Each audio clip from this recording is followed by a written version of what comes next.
సదాకాలము నీతో నేను జీవించేదను యేసయ్య కీర్తన పాడుకొని దేవుని నామాన్ని మహిమపరచుదాం. సదాకాలము నీతో నేను జీవించేదను యేసయ్యా, సదాకాలము నీతో నేను జీవించేదను యేసయ్యా.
జీవించేదను యేసయ్యా.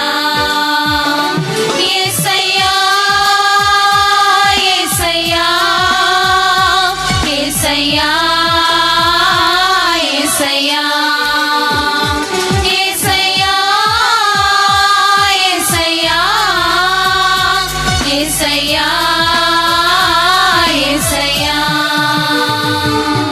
ఈ ప్రపంచంలో అత్యధికమైన ఓర్పు కలిగిన జనం అంటూ ఉంటే వారి ఇశ్రాయేలీలే. ఎందుకంటే వారి పడ్డ శ్రమలు, కష్టాలు, కన్నీళ్లు, బాధలు ఈ ప్రపంచంలో ఏ మనుషుడు, ఏ జాతిలో ఏ జాతి ప్రజలు పడలేదండి. ఇంకా చెప్పాలంటే ప్రపంచమును బాగు చేయటంలో వాడబడిన జాతి కూడా ఇశ్రాయేలు ప్రజలే. ప్రపంచానికి దేవుణ్ణి పరిచయం చేసింది కూడా ఇశ్రాయేలు ప్రజలే. ప్రపంచ స్థితిని స్థిరపరిచి వారి యొక్క ఆత్మ సంబంధమైన స్థితులను కట్టుకోవటం ఎలాగో నేర్పిన గ్రంథాలు, ఆధ్యాత్మిక విషయాలు ఇశ్రాయేలు ప్రజల జీవితంలోనే చూడగలుగుతాం. కారణం ఏంటంటే వారు చేసిన యాత్రలు, అంటే వారి ప్రయాణ జీవితాలు ఈ భూమి మీద ఏ మనుషుడు అనబడేవాడు ఎవరు కూడా చేయలేదేమో. అందుకని వారికి యాత్రా కీర్తనలు అంటే వారి ఏ ఏ దేశాల్లో ఎక్కడెక్కడో ఈ భారతదేశంలో కూడా చెదిరి వచ్చారు ఇశ్రాయేలు. ఇప్పటికి కూడా స్టిల్ అలాగే అమెరికా దేశాలు, ఆయా దేశాలు, అనేక దేశాల్లో వారు చెదిరిపోయారు. హిట్లర్ వాళ్ళు ఎన్నో శ్రమలు, ఎన్నో బాధలు అనిపించారు. అంతకుముందు ఐగుప్తు దేశమునికి వెళ్ళినప్పుడు, ఐగుప్తు దేశం మరి తర్వాత మనం చూస్తుండగా, అంటే మనం బైబిల్లో వింటున్నప్పుడు మనకు తెలుస్తున్న ప్రాముఖ్యమైన సంగతులు, బబులోనులో ఎన్నోసార్లు బానిసలుగా, ఇబ్బందులుగా, కష్టాలు అనుభవిస్తూ వచ్చారు. కానీ వారి జీవితంలో దేవుడిచ్చిన విలువైన పండుగ లేదా ఆచరించగలిగిన విలువైన వారి యొక్క ఆరాధన పస్కా. ఈ పస్కా యొక్క పండుగ దినానికి ఎక్కడెక్కడున్న యూదులంతా, ఇశ్రాయేలంతా యెరూషలేముకు చేరుకుంటారు. ఆ యెరూషలేములో దేవుని మందిరానికి చేరుకుని పస్కాను ఆచరిస్తారు. అలా ఆచరించేటప్పుడు వారి జీవితాల్లో ప్రయాణాలు జరిగిస్తున్నప్పుడు ఈ పాటలు వారు పాడుతుంటారు. మన దేవుని యొక్క వాక్యాన్ని, దేవుని సన్నిధిలో ఈ పాటలు వారు పాడుతుంటారు. ఏ విధమైన పాటలు వారు పాడుతుంటారు అంటే, యాత్రలో 120వ కీర్తన మనం గమనించినప్పుడు వారు దేవునికి ఏ విధంగా మొరపెట్టుకుంటున్నారు, ఎటువంటి ప్రజల మధ్య వారు కాపురం ఉంటున్నారు, నివాసం ఉంటున్నారు, వారు చెదిరిపోయిన ప్రాంతాల్లో ఎటువంటి ప్రజలు వాళ్ళు. చూడండి, దేవుని యొక్క వాక్యాలు గమనిస్తున్నాం. 6వ చరణంలో, కలహ ప్రియుల యొద్ద నేను చిరకాలము నివసించిన వాడను, నేను కోరినది సమాధానమే అయినను మాట నా నోట వచ్చిన తోడనే వారి యుద్ధమునకు సిద్ధమయ్యే జనాల మధ్యలో కాపురం ఉంటున్నారట. ఎన్నో కుటుంబాలు ఈరోజు క్రీస్తు పిల్లలుగా, క్రైస్తవులుగా మన జీవితాలలో మన నోటిలో మాట రావడం వెంటనే అది తప్పుగా భావించి తప్పుడు వ్యక్తులుగా, తప్పుడు విషయాల్లో చూపించడానికి సిద్ధమయ్యే ప్రజలు మన చుట్టూ ఉంటారు. ఎలా కలహం పెట్టాలా, ఎలా వేదన కలిగించాలా, వారి జీవిత ప్రయాణం అనుకుంటారు. ఈ లోకంలో నుండి పరలోకానికి, నిత్య జీవానికి వారికి ఇశ్రాయేలు ప్రజలకు తెలుసు. ఈ జీవితం తర్వాత మరొక జీవితం ఉంది. అబ్రహాము దగ్గర నుంచి వారు తెలుసుకున్న సంగతులే కాదు, ఆది కాలం నుండి తెలుసుకున్న సంగతులు ఇవే. అబ్రహాము విశ్వాసులకు తండ్రి అని ఎందుకు పిలువబడ్డాడండి? ఆయన హెబ్రీ పత్రికలో రాయబడిన విషయం ప్రకారము ఈ లోకంలో స్వాస్థ్యముగా పొందుకున్న భూమి తన జీవితంలో ఇవ్వబడిన ఆ భూమి తన స్వాస్థ్యమని స్వతంత్రంగా తనను అనుభవించడం కంటే ఒక పరదేశీలాగా జీవించినట్లుగా మనం చూస్తాం. ఆ దేవుని యొక్క వాక్యం హెబ్రీ పత్రిక 11వ అధ్యాయము చూడండి, 10వ వచనం. ఏలయనగా దేవుడు దేనికి శిల్పియు నిర్మాణకుడై ఉన్నాడో పునాదులు గల ఆ పట్టణము కొరకు అబ్రహాము ఎదురు చూచుచుండెను. విశ్వాసమును బట్టి శారాయు వాగ్దానము చేయని వాడు నమ్మదగిన వాడిని ఎంచుకొనెను గనుక తాను వయస్సు గతించినదైనను గర్భము ధరించుటకు శక్తి పొందెను. అందుచేత మృతతుల్యుడైన ఆ యొక్కని నుండి సంఖ్యకు ఆకాశ నక్షత్రముల వలెను సముద్ర తీరమందలి లెక్కింప సఖ్యము కాని ఇసుక వలెను సంతానము. 9వ వచనంలో రాయబడి, విశ్వాసమును బట్టి అతడును తతనుతో వాగ్దానమునకు సమాన వారసులను ఇస్సాకు, యాకోబు అనువారు గుడారములో నివసించుచు అన్యుల దేశములో ఉన్నట్టుగా, అన్యుల దేశంలో ఉన్నట్టుగా వాగ్దాత దేశాన్ని వారు అనుభవిస్తున్నారు. కారణం ఏంటంటే వారికి ఒకటి తెలుసు, ఇది స్థిరమైనది కాదు, స్థిరమైన రాజ్యం ఒకటి ఉంది. ఇది అశాశ్వతమైనది, శాశ్వతమైన రాజ్యం ఒకటి ఉంది. దాని కొరకు మాట పడిన, పూట పడిన, బాధపడిన, బెంగపడిన, ఒక నిందే వచ్చిన, సమస్య వచ్చిన, యేసుప్రభువు అదే నేర్పారు. నా నిమిత్తం జనులు మిమ్మల్ని నిందించిన, హింసించిన, చెడ్డ మాటలెల్లా పలికిన మీరేం చేయాలా? హృదయంలో సంతోషంగా బ్రతకండి. వీరు ఈ లోకమే శాశ్వతం అనుకునే కలహప్రియులు ఏదో చిన్నదానికి పెద్దదానికి పెద్ద సమస్య తెచ్చిపెట్టి గందరగోళం చేసి రోడ్ల మీదకి తీసుకొచ్చిన దేని బిడ్డలారా, దేవుని పని నమ్మదగినది కనుక వీరు నమ్ముతారు మేము యాత్రికులం. ఈ లోకంలో ఏ దేశానికి చెదిరిపోయినా పస్కా అనే పండగకు యెరూషలేము వెళ్ళే యాత్రే కాదు, ఈ లోకంలో మేమున్న మా స్వాస్థ్యమైన భూమి ఇశ్రాయేలు కానానులో ఉన్నప్పటికి కూడా మేము యాత్రికులమే.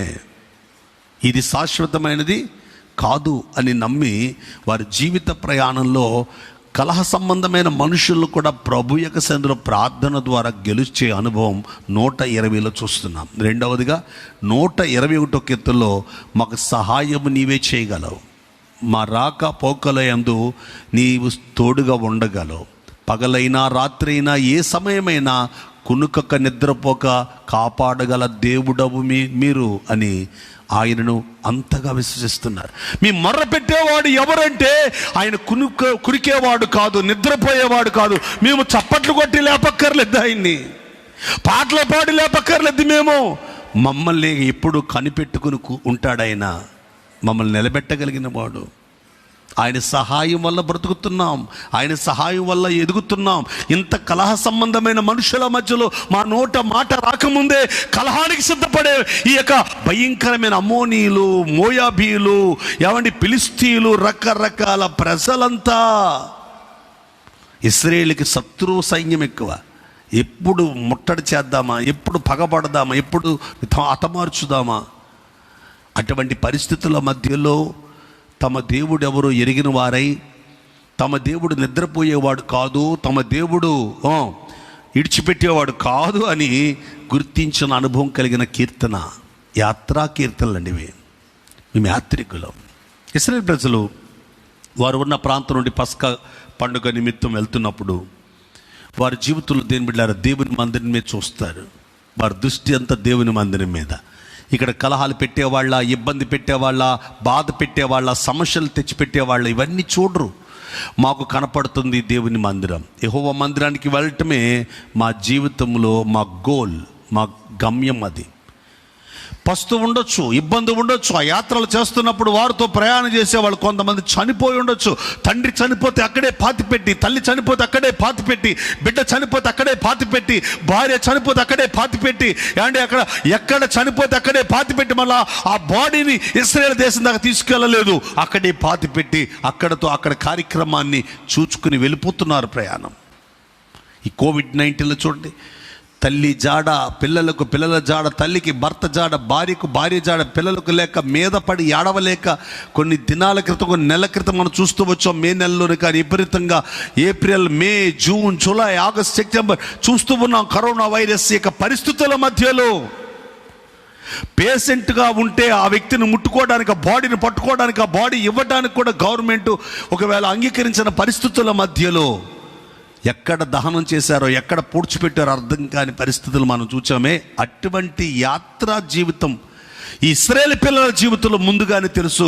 ఎక్కడదక్కడ యాత్రలో వారు ఆ సమాధి చేసి, సమాధి పూజలు లేవాళ్ళకి, సమాధి పండుగలు లేవండి. సమాధి పండుగలు పెట్టుకుని ఆరాధించిన వారు కాదు. సజీవుడైన దేవుని మందిరమే జ్ఞాపకం వాళ్ళకి, చనిపోయిన వాళ్ళ పూజలు కాదు. అది యాత్ర. ఈ యాత్రలో వారి ఆత్మ సంబంధమైన గమ్యం ఏంటంటే మా దేవుడు మమ్మల్ని కట్టగలిగిన వాడు, మా దేవుడు తన మందిరాన్ని బట్టి మా జీవితాల్లో క్షేమాన్ని, నెమ్మదినివ్వగలిగిన వాడు. అందుకని వాళ్ళు చెప్తున్నారు 7వ చరణం 122 కీర్తన 7వ చరణంలో రాయబడిన 6వ చరణం నుండి, యెరూషలేము యొక్క క్షేమం కొరకు ప్రార్థన చేయండి. యెరూషలేమా, నిన్ను ప్రేమించువారు వర్ధిల్లుదురు. చనిపోయిన వారిని ప్రేమిస్తే కాదు, అంటే చనిపోయిన సమాధి దగ్గరికి వెళ్ళి పూజలు చేస్తే కాదు, వాటిని పట్టించుకోదంటలేదు. వింటున్నారా? ఆ సమాధి దగ్గరికి వెళ్ళి, అయ్యో అమ్మ చనిపోయింది, ఆ సమాధి దగ్గరికి వెళ్ళి సున్నం వేసి అక్కడ ఏదో అరటిపళ్ళు పెట్టి అక్కడ ఏదో అగరపుల్లు వెలిగించి ఈ పండగలు కాదు చేయవలసింది. యెరూషలేము సజీవుడైన దేవుడిని ఆరాధించాలి. కోల్పోయిన వాళ్ళ గుర్తులు, జ్ఞాపకాలు ప్రతిదినము. నా తల్లిని నేను కోల్పోయాను, నా తమ్ముడిని నేను కోల్పోయాను, ఆ జ్ఞాపకాలు మా లోపల ఎప్పుడూ ఉంటాయి. వాళ్ళ కుటుంబంలో, మన యొక్క కుటుంబాల్లో ఆప్తులను కోల్పోయినప్పుడు ఆప్తుల యొక్క విషయాలు, జ్ఞాపకాలు మర్చిపోయేవి కాదు కదా. దేని బిడ్డలారా, అయితే మన దృష్టి దేవుని మీద, దైవ సన్నిధి మీద. యెరూషలేము యొక్క క్షేమం కొరకు ప్రార్థన చేయండి. దాని క్షేమము మీ క్షేమమునకు కారణమవుతుంది. అంతేకాదు, యెరూషలేముని నిన్ను ప్రేమించి వారు ఏమవుతారు? వర్ధిల్లుతారు. నీ ప్రాకారంలో నెమ్మది కలుగును గాక, నీ నగరంలో క్షేమం ఉండును గాక. దేని బిడ్డలారా గమనించండి. నేడితినాన్న ఒక యెరూషలేమని, ఈ లోకంలో యెరూషలేము ఇశ్రాయేలు ప్రజల కొరకు ప్రార్థన చేయాలి. అది క్రైస్తవుల యొక్క బాధ్యత, అది నిజం. అంతేకాకుండా నిత్య సీయోను అనుభవానికి సంఘమనే, ఆత్మ సంబంధంగా సంఘమనే యెరూషలేము కొరకు, సంఘాల కొరకు ప్రార్థన చేయవలసిన బాధ్యత మనకుంది. ఎవరు తమ సంఘములో దేవుని పని కొరకు ఎక్లీషియా కట్టబడడానికి భారంతో ప్రార్థన చేస్తారో, ఒక ఎక్లీషియా సంఘం కొరకు, సంఘములన్నిటిని గురించి భారం పౌలు గారు ఎలాగైతే కలిగి ఉన్నాడు, అటువంటి భారంతో ప్రార్థిస్తారు.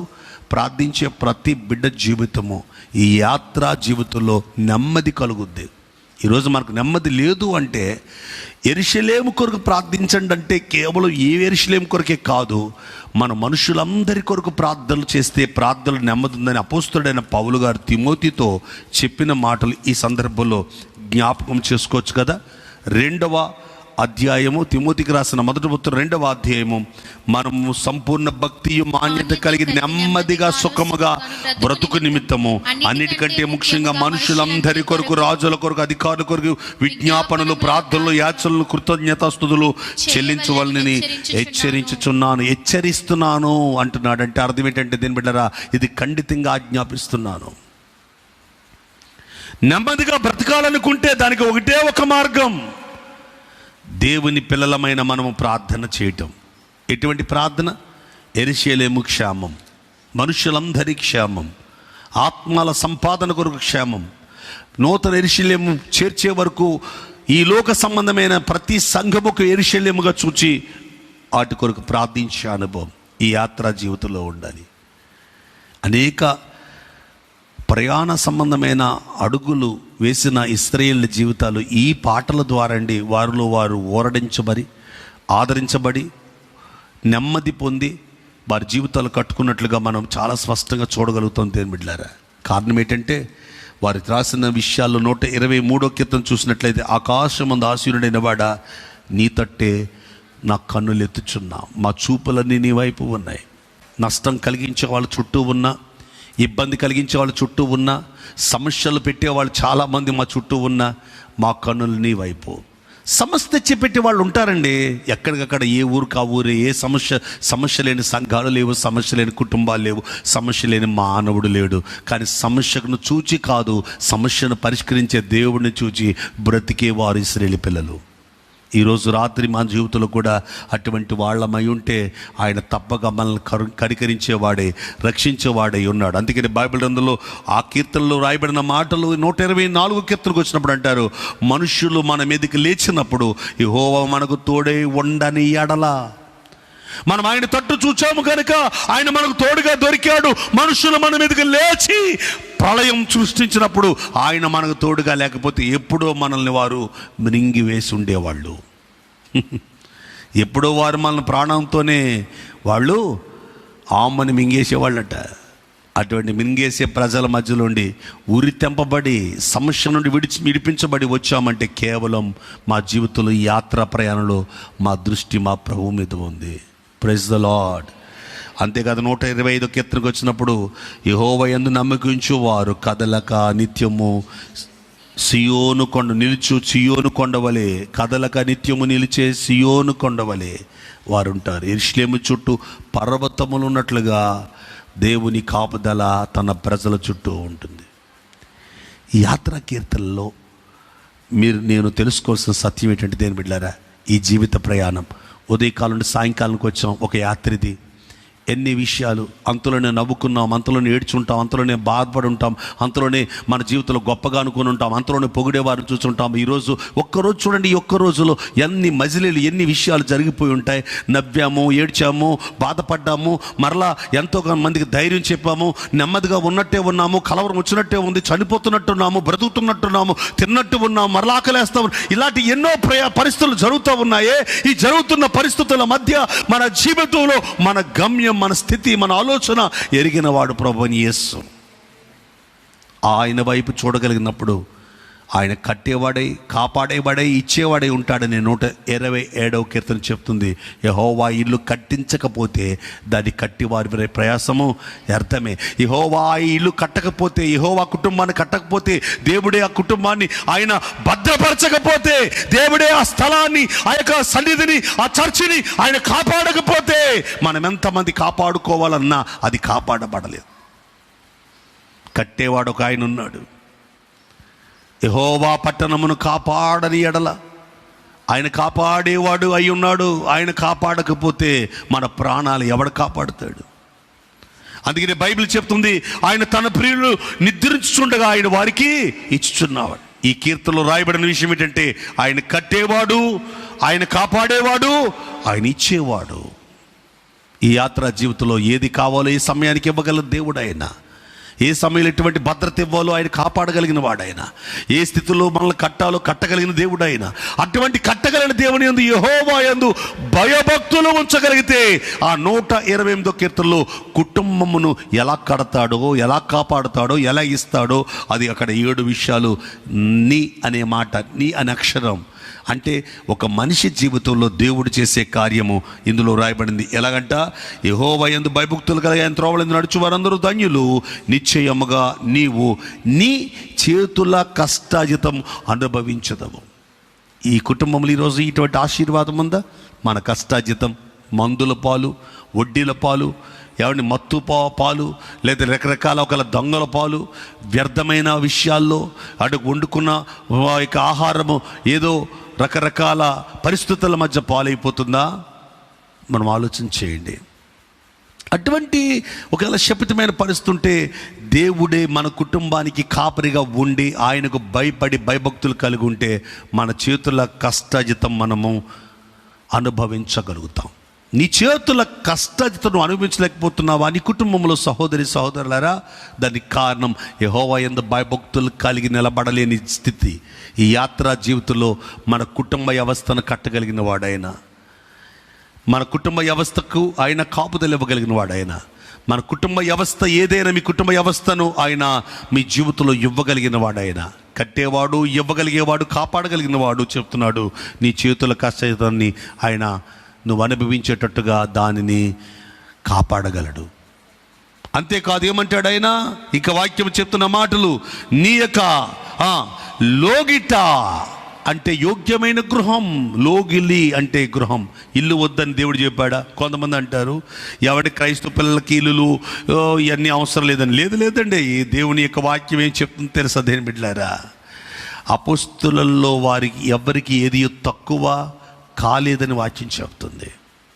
దరిద్రులుగా బ్రతకమని వాక్యం చెప్పట్లేదే, గనులుగానే చూపిస్తుంది వాక్యం. వారిలో ఎవరికి ఏమీ తక్కువ కాలేదు.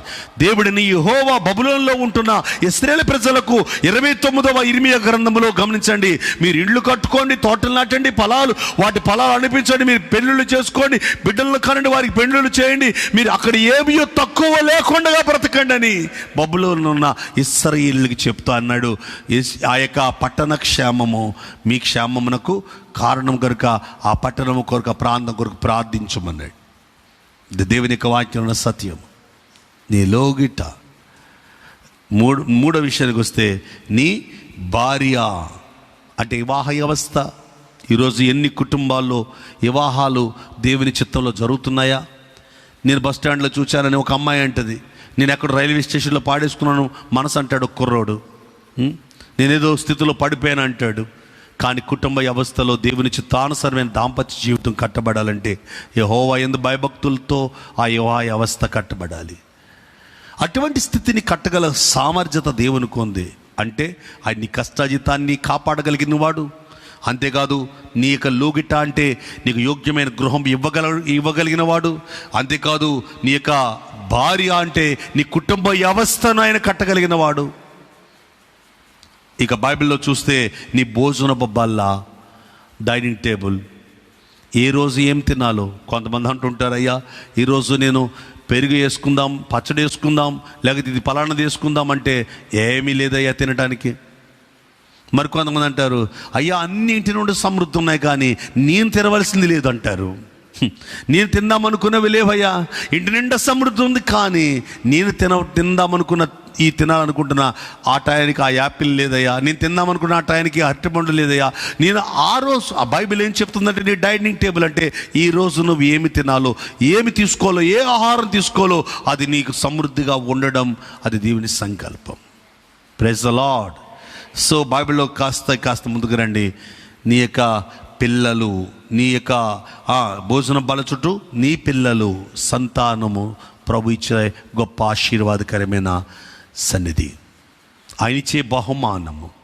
ఇక కిందక మీరు దేవుని యొక్క వాక్యం చూస్తే ఆయన సీయోలో నుండి యెహోవా నిన్ను ఆశీర్వదించును. 5వ చరణంలో నీ జీవిత కాలమంతా యెరూషలేము క్షేమకలుడుగా చూచెదవు. నీ జీవిత కాలం అంటే ఉదయకాలం కష్టం వచ్చింది, ఉదయకాలం చాలా నింద వచ్చింది, బాధ వచ్చింది, సాయంకాలానికి దాన్ని గెలిచి నిద్రపోవాలి. ఆ తలంపుల్లోని నిద్ర పట్టలేదండి, ఆ తలంపులోని మనశ్శాంతి లేదండి అంటున్నామా? అయితే అటువంటి జీవితం గెలవాలంటే ప్రభుని కాపరిగా పెట్టుకుందాం. రాత్రి కన్నీళ్ళు వచ్చాయి, ఉదయానికి మరిచిపోవాలి. రాత్రికి దుఃఖం వచ్చింది, అనుకోని మాట హృదయంలో పడిపోయింది, అనుకోని సమస్య నీ నెత్తి మీదకి వచ్చింది, అయినా దానిని ఉదయానికి గెలవగలిగే శక్తి దేవుడు నీకు ఇవ్వబోతున్నాడు. ఈ రాత్రి ఒక లైవ్ వీక్షించే ముందు, ఈ లైవ్ చూడడానికి ముందే సమస్య వచ్చి పడిందా సహోదరి సహోదరుడా? ఉదయాన్నే పెద్ద ఉప్పెన్న లాంటి సమస్యలు వచ్చాయా? భయపడుకో. దేవుడు నీ జీవితంలో నీ యొక్క అన్ని విషయాల్లో కూడా భద్రతనివ్వగలిగిన వాడు. ఆయన అంటాడు, సియోను నుండి యెహోవా నిన్ను ఆశీర్వదిస్తున్నాడు. సియోను ఆశీర్వాదం, ఇది ఈ లోక ఆశీర్వాదం కాదు, ఆ పరలోకపు ఆశీర్వాదం. నీ జీవిత కాలం అనగా ఉదయకాలమైనది, సాయంకాలమైన నీ జీవితాన్ని సంతోషంగా తృప్తిగా నింపగలిగిన వాడు. Praise the lord. అంతేకాదు నీ పిల్లలను నువ్వు చూచెదవు. 7 ఆశీర్వాదాలు నీకు, నీ అనే మాట మీద, నీ కష్టాజితం, నీ లోగిలి, నీ భార్య, నీ భోజనపు బల్ల, నీ యొక్క పిల్లలు, నెక్స్ట్ నీ జీవిత కాలం, నువ్వు బ్రతుకుతున్న కాలం, నా 7 నీ పిల్లలను చూచుట అనే ఆశీర్వాదం. ఇది యాత్రా జీవితమే, ఒక కుటుంబ యాత్రా జీవితం. ఏమండి, ఒక దేవుని యొక్క సన్నిధిలో కట్టబడే కుటుంబాలకు ఉండే లక్షణాలు ఇవి చెప్తున్నప్పుడు మన జీవితాలు ఎలా ఉన్నాయా? ఈ రాత్రి ప్రభుతో సహవాసం చేద్దాం. మీరు ఈ ప్రతి యాత్ర కీర్తన చదివితే దానికి ముందు ఒక మాటను మీకు చెప్పదలుచుకున్నాను. అది 119వ సంకీర్తనలో దావీదు గారు పలికిన 73వ చరణాల్లో ఈ కీర్తన 119:73లో నీ చేతులను నిర్మించి నాకు రూపును ఏర్పరిచాను, నేను నీ ఆజ్ఞలు నేర్చుకున్నట్లు నాకు బుద్ధి దయచేవయ్యా అన్న ఈ అనుభవం. ఈ కీర్తన రాసినప్పుడే చెప్పాడు ఆయన. అండ్ ఈ కీర్తన రాసినప్పుడు చెప్పిన మాట 54వ చరణంలో, యాత్రికుడనైన నేను నా బసలో పాటలు పాడుకుంటూ నీ కట్టడలు ఏతువులు, అంటే నీ కట్టడలు నా జీవితానికి ఎంతగానో బలాన్ని, నెమ్మదిని, సమాధానాన్ని, ధైర్యాన్ని ఇచ్చాయి. డబ్బు కాదు, ఉద్యోగం కాదు, నా జీవిత ప్రయాణంలో రాజకీయ బలము కాదు, లోకంలో మనుషుల బలము కాదు, నీ కట్టడలే నా జీవితానికి నిలబడి పనిచేశాయి. అవే నేను పాటలుగా పాడుకున్నాను. ఆ పాటలు ఇప్పుడు మీరు చూస్తున్నారు. ఏ పాటలు పాడుకున్నాడు యాత్రలో, బసలో అనే విషయాన్ని యాత్రా కీర్తనలు చూస్తే దావీదు ఒక్కడే రాసినవి కాదండి. ఇవన్నీ సాల్మన్ గారు రాసి ఉన్నారు, మోషే గారు రాసి ఉన్నారు, కొంతమంది అభిషక్తులు దేవుని బిడ్డలు రాసిన ప్రతి మాటలు ఆసాబు గారు పేర్లు పెట్టకపోవచ్చు, కానీ ఇశ్రాయేలు పిల్లలందరూ పాడుకునే పాటలు, ఇక్కడ రాయబడిన మాటలు ఈ 120వ కీర్తన నుండి ఈ పాటలు పాడుకుంటూ వారి వెళ్ళే ప్రయాణం, యాత్రలో, వారి బసలో, వారి ఆలోచనలో, వారి యొక్క స్టే చేస్తున్నప్పుడు వారి ఏ స్థితిలో ఉన్న ఆ ప్రాంతంలో ఉన్న సమస్యలను దేవుని వాక్యము చేత గెలుస్తున్నారట. ఆ వాక్యము వారు నిర్మించబడిన శరీరంలోనికి అప్లై చేసుకుంటున్నారని 73వ చరణంలో మమ్మల్ని నిర్మించిన నీ చేతులు మాకు నిర్మాణం చేసింది ఎందుకంటే నా లోపల నీ వాక్యం దాచుకోవటానికి కదా. ఆ దాచుకున్న వాక్యమే పాటలుగా పాడుకుంటూ మా బ్రతుకులు కట్టుకుంటాం. కలహప్రియులు మా మధ్య ఉన్నా, మా చుట్టూ సమస్యలున్నా, మిరింగేసేవాళ్ళున్నా, నవ్వులేసేవాళ్ళున్నా, ఇబ్బంది పెట్టేవాళ్ళున్నా, అవమానపరిచేవాళ్ళున్నా, మా ఇంటిలో ఎన్ని లోటులున్నా, ఏ సమస్యల మధ్య ఏ దేశంలో మేమున్నా, పరదేశంలో మేము ఆ ప్రయాణంలో ఉన్న మాకు నీవే మా నాయకుడువు, కాపరివి, కునికడవాడివి, నిద్రపోనివాడివి, నిత్యము నిలబెట్టేవాడివి. అందుకు మీ కొరకే మేము కనిపెట్టుకుంటున్నామంటూ 129వ కీర్తన దేవుడరా, కలహించిన వారు, మమ్మల్ని బాధ పెట్టిన వారు, ఇబ్బంది పెట్టిన వారంతా వారి జీవితంలో ఇదిగో ఇశ్రాయేలుని బాధ పెట్టిన వారు, యాకోబుని బాధ పెట్టిన వారు, తన యవ్వన కాలమందు వారి యొక్క పగవారు లేచి బాధ పెట్టారే, ఆ బాధ పెట్టిన వారంతా మరుగైపోయారు అని ఎలా వ్రాయబడింది చూడండి. 6వ వచనం అంటారు, వారంతా ఏమైపోయారట, వారు ఇంటి మీద పెరుగు గడ్డి వలె నుందురుగాక, ఎదగక మునిపే అది వాడిపోవును. ఇశ్రాయేలుని బాధ పెట్టిన ప్రజలు ఈరోజు మీరు చూడండి దేని బిడ్డలారా, బబులోను సామ్రాజ్యం ఏమైపోయింది, హిట్లర్ సామ్రాజ్యం ఏమైపోయింది, ఆనాడు యొక్క ఫరో యొక్క సామ్రాజ్యం ఈజిప్ట్, ఇప్పటికీ ఇశ్రాయేలు ప్రాంతం ఆశీర్వాదకరంగా ప్రపంచానికి నిలబడింది. వారిని బాధ పెట్టిన వారందరూ మట్టి కరిచారు, జీవితంలో నష్టపోయారు. దేవుని పనిని, దేవుని ప్రజల్ని, దేవుని మందిరాన్ని బాధ పెట్టే ఏ ప్రజలు, ఏ కుటుంబాలు, ఏ పరిస్థితులు ఎదుగుదల ఉండవని చెప్పడంలో ఏ సందేహం లేదు. ఇది వాక్యం చెప్తున్న మాటలు, ఇది మనుషుడు చెప్పే శాపాలు కాదు. దేవుని బిడ్డలారా జాగ్రత్త. ఎవరింటి వాళ్ళు పరిస్థితుల్లో వాక్యం వింటున్న దేవుని పరిచర్యకు ఆటంకం మీరు ఉంటే, దేవుడు జోక్యం చేసుకుంటే మనం నష్టపోతాం. ఎందుకంటే మన అవయవ నిర్మాణం చేసిన వాడు ఆయన మీద తిరుగుబాటు చేయటానికి, ఆయన మీద మడిమెత్తటానికి, ఆయన మీద మనం ఒకవేళ రంకులేయటానికి మనం ఏ పాటు వాళ్ళమండి. ఎంతగా తగ్గి ఉంటే అంత మంచిది. యాత్ర కీర్తనలో చెప్తున్నారు, తిరుగుబాటు చేసే ప్రతి జనం నష్టపోయారు. ఆ దారిని పోయే వాళ్ళు అనుకుంటారట, ఎవరిని కొయ్యవాడు గుప్పుట్లోకి రాలేదంటే అర్థం ఏంటంటే వారు ఎంత కష్టపడ్డా చివరికి ఏమీ కనపడదు. ఆ దారిని పోయే వాళ్ళు అనుకుంటారంట, వాళ్ళని చూసి ఏమన్నా తెలుసండి, అరే ఎంత బాధ పెట్టారా దేవుణ్ణి, వీళ్ళు దేవుని సన్నిధిని, దేవుని ప్రజల్ని, ఇశ్రాయేలు యొక్క జీవితంలో వాళ్ళ యాత్ర జీవితం అంతా దేవుని కొరకే బ్రతికారు. వారు పడిన పోటంతా దేవుని కొరకే. దేవుడు వారికి ఇచ్చిన ఆజ్ఞలు ఏమయ్యి, పరదేశంలో ప్రేమించమన్నారు, అలాగే పరదేశంలో ప్రేమించారు. ప్రపంచాన్ని బాగు చేయడానికి, మనుషులందరికీ క్షేమం కొరకు బ్రతకమంటే అలాగే బ్రతికారు. వారి ఆత్మీయతను కట్టుకుంటూ వచ్చారు. వారి జీవితంలో ఫలించే ప్రతి విషయాన్ని విధవరాండ్రుల పట్ల సహాయం చేశారు, తండ్రి లేని వారికి సహాయం చేశారు. ఇంతగా సపోర్ట్ చేసిన ఈ ప్రజల మీద వాళ్ళ అవసరాలు తీరిపోయిన తర్వాత, ఈ ఫిలిస్తీన్లు వాళ్ళ అవసరాలు తీరిపోయిన తర్వాత, ఈ అమ్మోనీయులు వాళ్ళ అవసరాలు తీరిపోయిన తర్వాత, ఈ యొక్క భయంకరమైన మోయాబీయులు ఇశ్రాయేలు మీద మడిమెత్తి ఇబ్బంది పెట్టి వాళ్ళని బాధ పెట్టారే, అవమానపరిచారే, వాళ్ళ మీద గొడవ చేశారే, అరే ఏమైపోయారు వీళ్ళంతా అని ఆ దారిని పోయే వాళ్ళు చూసి అనుకుంటారట, వీళ్ళే కదా దేవుని పనిని ఆటంకపరిచింది, వీళ్ళే కదా దేవుని పనిని అభ్యంతరపరిచింది. ఆ దారిని పోయే వాళ్ళు అనుకుంటారట, యెహోవా ఆశీర్వాదము నీ మీద. గమనించండి, ఆ దారిని 8వ చరణం చదవండి. ఆ దారిని పోవు వారు యెహోవా ఆశీర్వాదం నీ మీద ఉండును గాక, యెహోవా నామమున మేము మిమ్మల్ని దీవించుచున్నాము అని అనకయుందురుగాక. ఎంత ఆ మాట చదువుతున్నప్పుడు ఎంత బాధగా ఉంటుంది. ఆ దారిని వెళ్ళిపోతున్న వాళ్ళంట, యెహోవా ఆశీర్వాదము నీ మీద ఉండును గాక అనే పదం వినగానే ఇటువంటి వాళ్ళని అంటారేమో అంటే అనకుందురుగాక. వారికి వినపడదట, అలాంటి శబ్దం అననివ్వడట దేవుడు.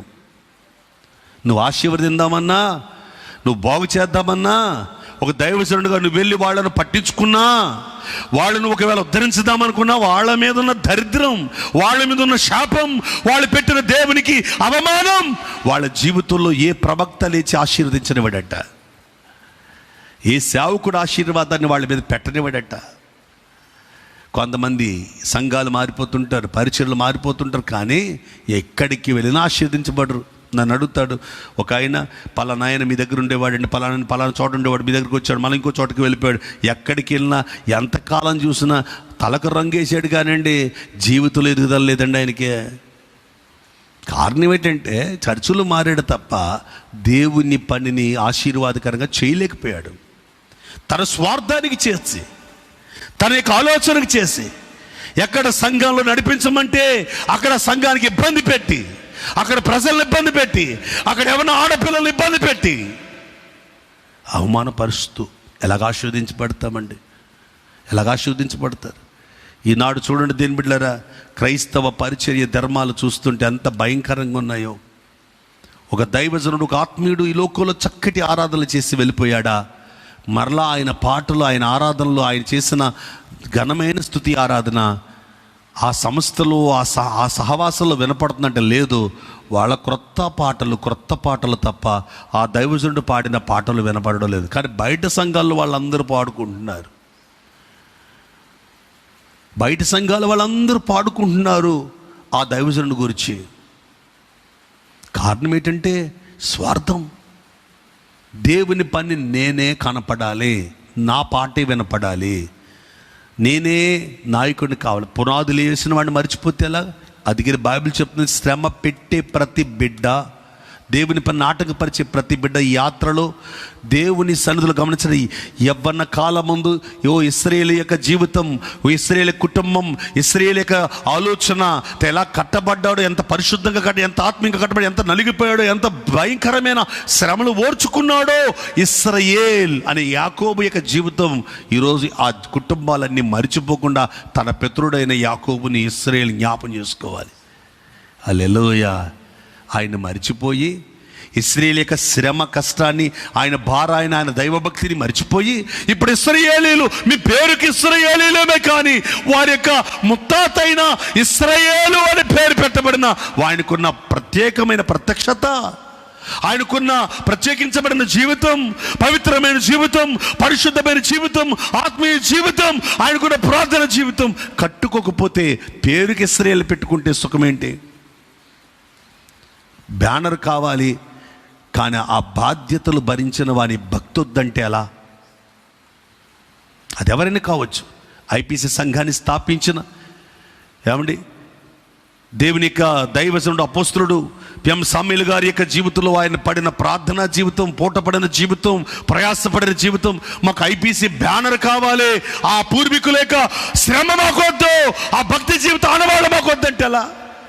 ఓసన్న సంఘాన్ని స్థాపించిన యేసన్న గారు పాడిన పాటలు, కీర్తనలు, ఆరాధనలు మాకొద్దు, ఓసన్న బ్యానర్ కావాలి అనే భక్తి జీవితం వద్దని బ్యానర్ కావాలంటే ఎలా? అపోస్తలికనే పరిచర్య ధర్మంలో అందరు పౌలు గారు స్థాపించిన ఆయన భారం, ఆయన కష్టం, ఆయన కన్నీళ్ళు మాకొద్దు, బ్యానరే మాకు కావాలి, మాది అపోస్తలికే అనుకుంటే ఎలా? ఆ స్థాపకుడు భారం ఏంటో తెలుసుకుని. అలాగే ఏదైనా గమనించండి, ఒక లూథరన్ సంఘాన్ని స్థాపించిన మార్టిన్ లూథరన్ గారి యొక్క భారం చూడండి, వెస్లీ గారి యొక్క భారాన్ని చూడండి, జాన్ వెస్లీ ఈ మెథడిస్ట్ చర్చిల యొక్క స్థాపన, ఎవరి దేవునికి సంఘాల స్థాపన చేసిన దేవునికి అద్భుతమైన సేవకులను మీరు చూస్తున్నట్లయితే వారు ఆత్మ సంబంధమైన సంఘాలను కట్టేటప్పుడు ఎంత భారంతో దేవుని పని చేస్తూ వచ్చారు. ఆత్మ సంబంధమైన వారి భారాన్ని చూచి మనలో ప్రతి ఒక్కరు ప్రయాసపడగలిగితే సియోనులో ఉన్న ఆశీర్వాదాలు మన గుమ్మముల్లో పరిగెత్తాయండి. హల్లెలూయా. అందుకని దేవుని యొక్క వాక్యంలో మన జీవితంలో మరొకసారి జ్ఞాపం చేస్తున్నాడు ప్రభు, ఇప్పటికైనా కాలం మించిపోయింది లేదు, తిరిగి తప్పు తెలుసుకుని ప్రభు దగ్గరికి వస్తే ఆయన యొద్ద క్షమాపణ దొరుకుతుంది. తిరిగి మనం ఎక్కడ ఆత్మీయతలో పడిపోయామో, మన విశ్వాసాలు ఎక్కడ పడిపోయామో, ఈ యొక్క యాత్ర ప్రయాణములో, విశ్వాస ప్రయాణంలో 130 కీర్తన అది చెప్తుంది. దేని బిడ్డలారా, ఆయనను జనులు నీ యందు భయభక్తులు నిలిపినట్లు నీ యొద్ద క్షమాపణ దొరుకుతుంది. ఈ రాత్రి ఎంత ఘోర పాపినైనా క్షమించగలడు. నేను చేసింది తప్పు, ఇలా చేయకూడదు అని తెలుసుకుని పశ్చాత్తాపడగలిగితే క్షమించే హస్తాలు, దేవుని హస్తాలు నీ ఇంట్లోనికి వస్తున్నాయి. రక్షింపినారుకుంటే యెహోవా హస్తము కొరచగా లేదు. దేని బిడ్డలారా, ఈ పరిచర్యకు దేవుడిచ్చిన వాగ్దానాలు ఎన్నో ఉన్నాయి, అమూల్యమైన వాగ్దానాలు. ఈ పరిచర్యకు దేవుడిచ్చిన ఘనమైన దేవుని పని కొరకు దర్శనాలు ఉన్నాయి, ప్రవచనాత్మైన విషయాలు ఉన్నాయి, వాక్య సంబంధమైన సంగతులు ఉన్నాయి. నాకు ఒక ధైర్యం, నా జీవితంలో ఏటా ధైర్యం అంటే, నా దేవుడు, నేను నమ్మదగిన దేవుడు, నమ్ముకున్న దేవుడు, నమ్మదగిన దేవుడు. ఆయన ఏమాత్రం విడిచిపెట్టువాడు కాడు. ఆయన తన వాక్యంలో ఎప్పుడు నాతో మాట్లాడుతూ ఉంటాడు. మాట్లాడుతున్నప్పుడు నా జీవితంలో ఏదైనా పొరపాటు జరిగితే మనుషుడు క్షమించవచ్చు, క్షమించకపోవచ్చు, కానీ దేవుడు క్షమించగలిగిన వాడు.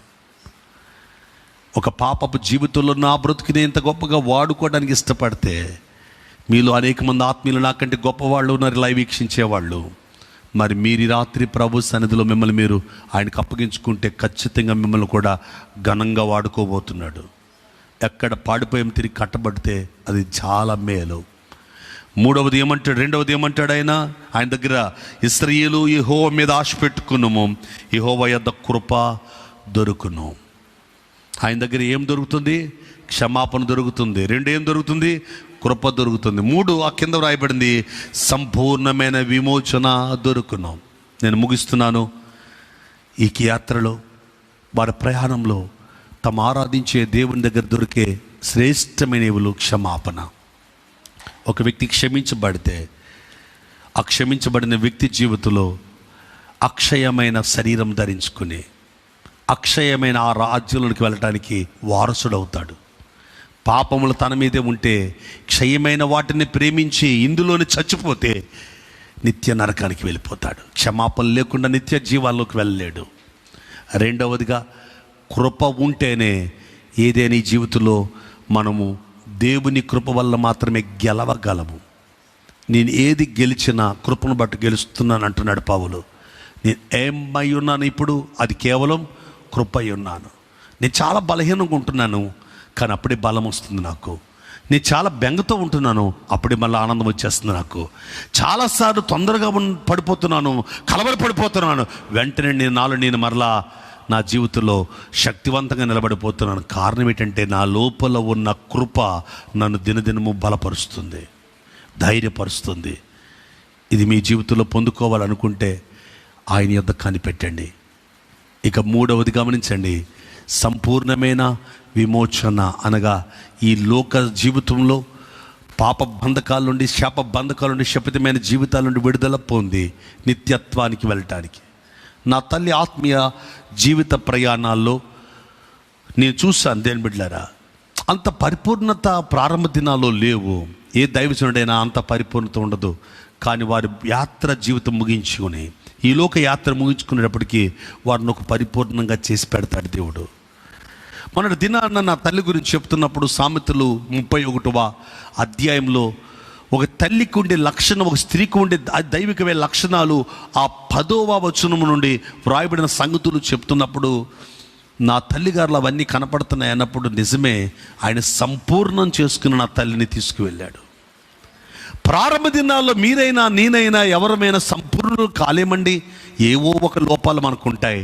కానీ దేవుని చేతులుగా మనం అప్పగించుకున్నప్పుడు మన యాత్ర ముగిసే సమయానికి ప్రపంచమంతా సంపూర్ణంగా మనం చూడగలుగుతుంది. ఆ స్థితికి నేను తీసుకురాగలిగే ఆ కృపలో దొరికే ఆయన యొద్ద ఇచ్చే సంపూర్ణత మనం పొందుకుందాం. Praise the lord. చాలామంది జీవితాలు, ముగించిన జీవితాలు కొంతమంది చూస్తే సంపూర్ణత లేకుండా ముగించారు. కారణం, ఆ జీవితం డబ్బుకు అప్పగించుకున్నారు, రాజకీయ బలానికి అప్పగించుకున్నారు, లోకానికి అప్పగించుకున్నారు. అందుకని వారిని సంపూర్ణులు చేయక ఏదో లోపాలతో మిగిల్చి వారి జీవితాన్ని సమాధికి తీసుకువెళ్ళింది. ఎవరైతే ప్రభుకి పూర్తిగా తమ జీవితాన్ని అప్పగించుకుంటారో వారిని భూమి మీద సంపూర్ణులుగా చేసి, అబ్బా ధన్యురాలండి ఈమె, ధన్యురాలండి, ధన్యుడండి ఇతను, వారి జీవితాన్ని సార్థకం చేసుకున్నారండి, ఎంత గొప్పగా బ్రతికారండి. ఆ బ్రతుకు వారిది కాదు, వారు అప్పగించుకున్న దేవుని చేతుల్లో అప్పగించుకున్నారే, ఆయన బ్రతికించిన జీవితం అది. ఈ రాత్రి ఆయనకు మనల్ని మనం అప్పగించుకోగలిగితే ఆయన క్షమాపణ ఇవ్వగలిగిన వాడు, 2 ఆయన కృప ఇవ్వగలిగిన వాడు, 3 సంపూర్ణతను ఇవ్వగలిగిన వాడు, సంపూర్ణ విమోచనతో నిత్య జీవానికి తీసుకెళ్ళగలిగిన వాడు. ఆ నిత్య జీవ ప్రయాణంలోనికి ఈ యాత్రా కీర్తనలో ఉన్న ప్రతి అమూల్యమైన విషయము, ఏ కలహప్రియుల మధ్య మీరున్నారో నాకు తెలియదు, ఎటువంటి సమస్యల్లో, వ్యాధుల్లో, దుఃఖములు, ఈరోజు కన్నీళ్లలో ఉన్నావో నా చెల్లి, తమ్ముడు, అక్క, అన్న, దేవుని బిడ్డలారా, ఈ రాత్రి నీ యొక్క హృదయ భారమంతటిని ప్రభు చేతులకు అప్పగించు. ఆయన సన్నిధి వైపు చేతులెత్తు, ఆయనతో మాట్లాడు, ప్రార్థించు, ప్రభు తట్టు కన్నులెత్తు. ఆయన సహాయం చేయటం మొదలు పెడితే ఏ మాత్రం కూడా జంకనివ్వడు, కథలనివ్వడు. సియోను చుట్టూ విన్న సియోను కొండ ఎలాగైతే యెరూషలేము చుట్టూ పర్వతములు ఉంటున్నాయో అలాగే నీ చుట్టూ ఇది మొదలుకొని ఆయన కాపుదలగా ఉండి నిన్ను కథలనివ్వకుండా భద్రపరచగలిగిన వాడు, కన్నీళ్ళు వచ్చినా వాటికి ప్రతిఫలం ఇవ్వగలిగిన వాడు, కట్టగలిగిన వాడు, కాపాడగలిగిన వాడు, ఇవ్వగలిగిన వాడు. నీ కుటుంబంలో ఏదో లోటు ఉందో ఈ నీ అనే అక్షరాలు 7 ఆశీర్వాదాలు 128 కీర్తలున్న ఈ 7 ఆశీర్వాదాలు నీకు ఇవ్వగలిగిన వాడు. నీ పగవారు నీ మీద లేచినా, ఎంత నీ మీద కన్ను ఎరజేసినా ఆ పరిస్థితులన్నీ సరిచేయగలిగిన సమర్థత కలిగిన వాడు. నీ జీవితాన్ని దేవునికి అప్పగించుకోగలిగితే నీకు క్షమాపణ ఇవ్వగలిగిన వాడు, ఆయన కృపనివ్వగలిగిన వాడు, సంపూర్ణంగా విమోచన శక్తిని ఇవ్వగలిగిన వాడు.